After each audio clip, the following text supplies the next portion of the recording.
ఈరోజు మనం ఉసిరికాయ తురుముతో మనం పచ్చడి పెట్టుకున్నాము. దీనికోసం నేను ఒక 1/2 కిలో ఉసిరికాయలు తీసుకున్నాను. దీన్ని బాగా కడుక్కున్న తర్వాత ఇలా మంచిగా నీట్గా ఒక క్లాత్ తీసుకొని డ్రైగా తుడుచుకోవాలన్నమాట. వాటర్ మొత్తం లేకుండా తుడుచుకోవాలి. తర్వాత దీన్ని ఇప్పుడు మనం తురుముకుందాము. పక్కన పెట్టేసుకొని చూడండి, ఇది పెద్దగా ఉంటుంది కదా, దీని కాకుండా మీడియం సైజు ఉంటుంది కదా, ఇది తీసుకోండి. మీడియం సైజు, మరీ చిన్నది కాకుండా ఇలా మీడియం సైజు తీసుకుంటున్నాను నేను. ఇప్పుడు తురుముకుందాం ఇవి.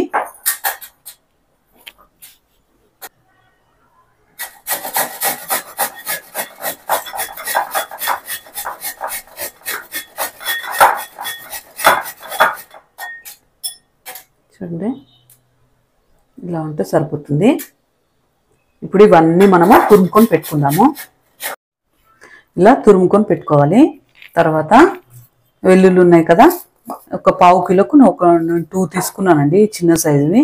పెద్ద సైజు ఉంటే కనుక ఒక 1-1.5 తీసేసుకోండి. నేను చిన్నగా ఉన్నాయి కాబట్టి వీటిని నేను 2 తీసుకొని పుట్టి తీసి కొంచెం పేస్ట్ లాగా చేసుకొని పెట్టుకోవాలి. మరీ పేస్ట్ లాగా కాకుండా కొంచెం బరతగా ఉండాలి, అలా చేసుకొని పెట్టుకోండి. చూడండి, ఇవి ఒలిస్తే ఇంత వచ్చాయి అన్నమాట. చూడండి ఒకసారి. తర్వాత దీన్ని మనం పేస్ట్ చేసుకొని పెట్టుకుందాము. ఇలా చూడండి, మరి పేస్ట్లా కాకుండా ఇలా ఉండాలి. తర్వాత దీన్ని పక్కన పెట్టుకొని ఇప్పుడు ఉప్పు, దీనికోసం ఉప్పు కారం మెజర్మెంట్స్ తీసుకుందాము. ఇలా ఒక బౌల్ తీసుకోండి. ఇది ఒక కప్ అండి. అంటే ఈ కప్ తోటి ఈ తురుము 2 కప్స్ వచ్చాయన్నమాట. ఈ 2 కప్స్ కోసం నేను మెజర్మెంట్ చూపిస్తాను. ఇవి ఒక 1/2 కిలో ఉన్నాయండి. 1/2 కిలో నేను తురుముకుంటే 2 కప్స్ వచ్చాయి. దీనికోసం నేను కారం తీసుకుంటాను.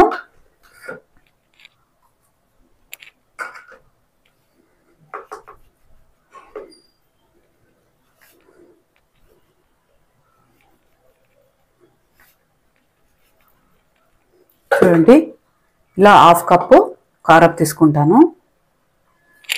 ఇది ఒక మీడియం స్పైస్ ఉంటుందండి, మరీ స్పైసీగా కూడా లేదు, మీడియం స్పైస్ ఉంటుంది. ఉప్పు అండి, ఇది కల్లుప్పు అండి. కల్లుప్పు కొంచెం ఎండలో పెట్టేసుకోండి. పెట్టుకొని ఇలా పౌడర్ చేసుకొని పెట్టుకున్నాను నేను. అది కూడా ఒక 1/2 కప్ తీసుకోవద్దండి, 1/2 కప్ కంటే కూడా తక్కువగా తీసుకోండి, మరి ఉప్పు అయిపోతుందండి. మళ్ళీ తర్వాత ఒకసారి చెక్ చేసుకోండి, మీరు సరిపోకుంటే మళ్ళీ వేసుకోవచ్చు. చూడండి, నేను ఇంత వేసుకున్నాను. 1/2 కప్ కంటే కూడా నేను తక్కువ వేసుకున్నాను. తర్వాత 2 కలుపుకోండి. తర్వాత నేను జీలకర్ర ఆవాల పొడి వేసుకున్నాము, అది కూడా ఒకసారి ప్రిపేర్ చేసుకున్నాము. స్టవ్ పై బాండి పెట్టుకోవాలి. బాండి వేడెక్కిన తర్వాత దాంట్లో 1 స్పూన్ జీరా వేసుకోండి, 1/2 స్పూన్ మెంతులు వేసుకోండి. తర్వాత ఒక 1.5 స్పూన్స్ మన ఆవాలు వేసుకోండి. ఇవి బాగా వేయించుకోండి. చూడండి, ఇలా చిటపటలాడినప్పుడు స్టవ్ ఆఫ్ చేసేసుకొని దీన్ని ఒక బౌల్లో తీసుకున్నాము.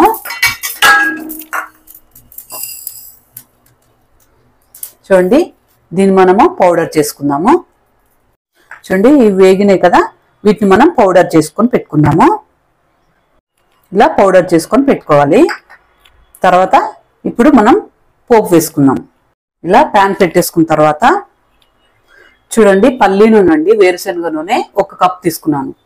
అంటే ఇది ఒక 1/2 లీటర్ ఉంటుందండి.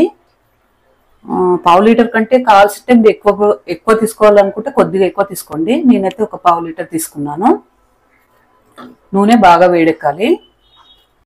నూనె వేడెక్కిందండి. వేడెక్కిన తర్వాత జీరా వేసుకోండి. 1 స్పూన్ వేసుకున్నాను నేను. ఆవాలు కూడా 1 స్పూన్ వేసుకోండి. మీకు పల్లి నూనె అయితేనే టేస్ట్ బాగా వస్తుందండి. మీరు కావాలంటే నువ్వుల నూనె కూడా వేసుకోవచ్చు. సన్ఫ్లవర్ ఆయిల్ కంటే కూడా మనకు పల్లి నూనెతోటే టేస్ట్ చాలా బాగా వస్తుంది. ఇవి వేగాలండి. ఇంకా వేగలేదు. బాగా వేగిన తర్వాత కరివేపాకు వేసుకోవాలండి. కరివేపాకు బాగా వేగాలన్నమాట. ఎక్కడ కూడా పచ్చాకులు ఉండొద్దు. కరివేపాకు బాగా వేగాలి.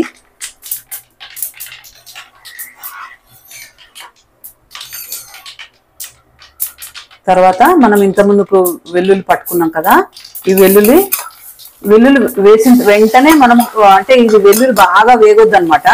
ఇలా వేసిన వెంటనే మనము ఇలా కొద్దిగా అనుకున్న తర్వాత ఇంతకుముందుకు మనం తురుముకొని పెట్టుకున్నాం కదా, అది వేసేసుకోండి.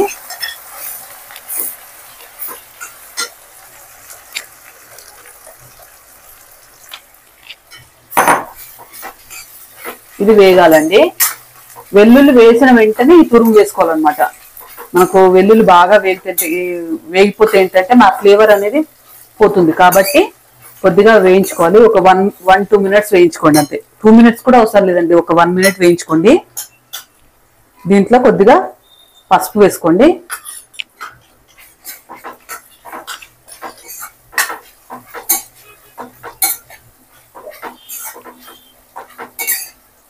కొద్దిగా వాటర్ ఉంటాయి కదండి మనకు ఈ తురుములో, వాటర్ కంటెంట్ ఉంటుంది కదా, అది కొద్దిగా ఎగిరిపోయేంత వరకు వేయించుకోండి అంతే, సరిపోతుంది. మరీ మాడిపోయేంత వరకు వేయించుకోకండి. ఇలా కొద్దిగా వేయించుకొని తర్వాత దీన్ని మనము స్టవ్ ఆఫ్ చేసుకొని పెట్టుకుందాము. స్టవ్ ఆఫ్ చేసుకున్న తర్వాత ఇది పూర్తిగా చల్లారాలండి.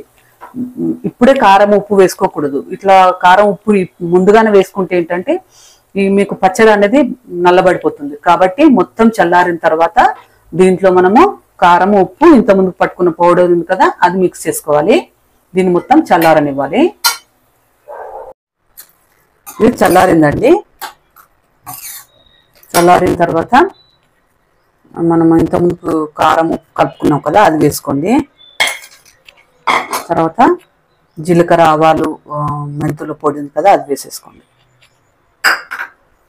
ఇవి బాగా కలుపుకోండి.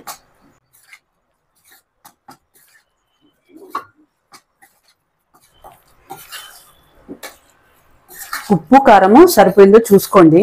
కారం అయితే సరిపోతుంది. ఉప్పు అయితే ముందు తక్కువ వేసుకోండి, తర్వాత కలుపుకోండి. నేను చూపించిన మెజర్మెంట్ వేసుకోండి. ఉప్పు తక్కువైతే కూడా మనకు పచ్చడి అనేది పాడైపోతుంది అనమాట, ఎక్కువ రోజు నిలువ ఉండదు. కాబట్టి ఉప్పు కరెక్ట్గా ఉండాలి. ఉప్పు కరెక్ట్గా ఉంటేనే పచ్చడి నిలువ ఉంటుంది. చూడండి, ఇలా కలుపుకొని చూసుకోండి, ఒకసారి టేస్ట్ చూసుకోండి. బాగుందండి. ఉప్పు కూడా కరెక్ట్గా సరిపోయింది నాకు. దీంట్లో ఇది మనము ఒక బౌల్లోకి తీసుకుందాము. చూడండి, ఉసిరికాయతో తురుముకొని మనం పచ్చడి చేసుకున్నాం కదా, చాలా బాగుంటుందండి. మీరు కూడా ఒకసారి ట్రై చేయండి. మనకు కాయలతో కంటే కూడా ఈ తురుముతో చేసుకుంటే చాలా బాగుంటుంది అనమాట. పిల్లలు ఏంటంటే కాయలతో కొద్దిమంది తినారనమాట. ఇలా తురుముకొని పెట్టుకుంటే వేడి అన్నంలో వేసుకుంటే చాలా బాగుంటుందండి. ఇడ్లీలో దోశలో కూడా చాలా బాగుంటుంది ఇది. ఒక 2 డేస్ తర్వాత అయితే మొత్తం ఆయిల్ కొంచెం పైకి వచ్చేస్తుంది అనమాట. ఈ వీడియో మీకు నచ్చిందనే అనుకుంటున్నానండి. నచ్చితే కనుక మీ ఫ్రెండ్స్కి రిలేటివ్స్కి షేర్ చేయండి, లైక్ కూడా చేయండి. నా ఛానల్ని సబ్స్క్రైబ్ చేసుకోండి. Thank you for watching.